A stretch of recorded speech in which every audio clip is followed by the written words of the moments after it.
জীবন আমাদের রক্তে গড়া প্রাণ, রক্ত দিয়ে বাঁচাবো মোরা শত শত প্রাণ।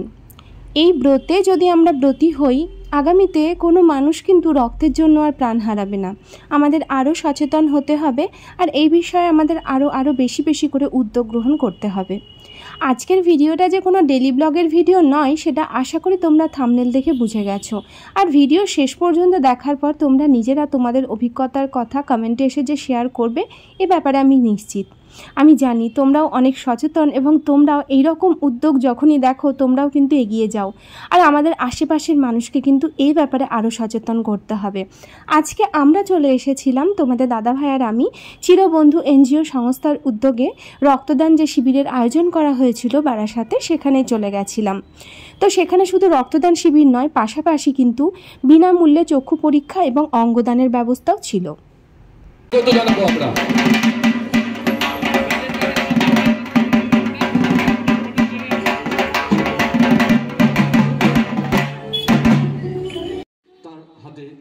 চিরবন্ধু এনজিও সংস্থার এই যে উদ্যোগ, এই উদ্যোগকে সাধুবাদ জানাতেই হয়। একদিকে চলছে রক্তদান শিবির, পাশে বিনামূল্যে চক্ষু পরীক্ষা, তার সঙ্গে অঙ্গদান। রক্তদান সম্পর্কে যেমন আমাদেরকে ব্রতী হতে হবে, সচেতন করতে হবে মানুষকে, ঠিক পাশাপাশি অঙ্গদান সম্পর্কেও মানুষকে বোঝাতে হবে।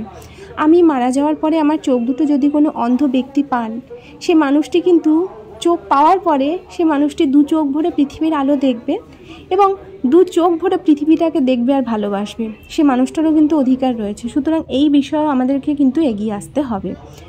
এদিকে অলরেডি রক্তদান শুরু হয়ে গেছে। তো এত কিছুর সঙ্গে এই এলাকার কৃতি সমস্ত ছাত্রছাত্রীদের সংবর্ধনাও দেওয়া হলো আজকের এই অনুষ্ঠানে।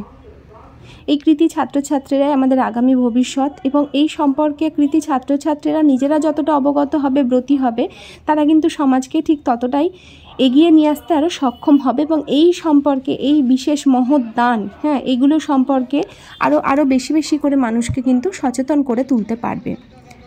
তো এদিকে রক্তদান প্রক্রিয়া যেটা শুরু হয়েছিল, সেখানে শুধু ছেলেরা নয়, এখানে কিন্তু আজকে অনেক মহিলারা রক্তদান করেছেন এবং সাহসিকতার পরিচয় দিয়েছেন। প্রথম যিনি আজকে রক্ত দিয়েছিলেন তিনি কিন্তু একজন মহিলা। খুব ভালো লাগলো এরকম একটা অনুষ্ঠানে এসে থাকতে পেরে। বিশিষ্ট জনেরা উপস্থিত আছেন আজকের অনুষ্ঠানে। এই সমস্ত ব্যক্তিরা কিন্তু বিভিন্নভাবে সমাজের বিভিন্ন সমাজমূলক কাজের সঙ্গে যুক্ত আছেন। তার সঙ্গে কিন্তু আরও একজন মানুষ আছেন স্পেশাল, যিনি সোশ্যাল মিডিয়ার ইনফ্লুয়েন্সার। তোমরা দেখে হয়তো অনেকেই চিনতে পারবে বা থাম্বনেল দেখে বুঝেই গেছো। আজকের এই অনুষ্ঠানে আরও একটা বার্তা পরিবেশ সম্পর্কে মানুষের, সাধারণ মানুষের কাছে পৌঁছে দেওয়া হয়েছে।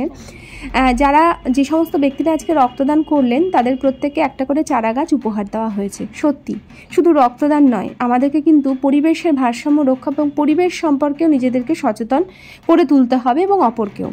তাই বৃক্ষরোপণ কর্মসূচি আমাদের প্রত্যেকেরই উচিত একত্রিতভাবে কিন্তু বৃক্ষরোপণ কর্মসূচি গ্রহণ করা। তো ভালো লাগলো এত কিছু একটা অনুষ্ঠানে এবং এত কিছু বার্তা সমাজের সমাজে পৌঁছে দেওয়া হলো। আর যে মানুষটার কথা এতক্ষণ বলছিলাম, সেই রোমাঞ্চপিডিয়া বাই মিঠুন, আমি জানি তোমরা সকলেই চেনো। তো আজকে যখন দেখলাম আজকের এরকম একটা অনুষ্ঠানে সেই মানুষটাও এসে উপস্থিত হয়েছে, খুব ভালো লাগলো দেখে যে এরকম উদ্যোগে সেই মানুষটিও কিন্তু ব্রতী হয়েছেন। তো ভালো লাগলো আজকের অনুষ্ঠান। আর অবশ্যই তোমরা আজকের ভিডিওটা কেমন লাগলো, এবং আজকের এই ভিডিওটা শুধু তোমরা নয়, এই ভিডিওটা শেয়ার করে আরও সমাজ মাধ্যমে এই বার্তাটা প্লিজ তোমরা পৌঁছে দিও।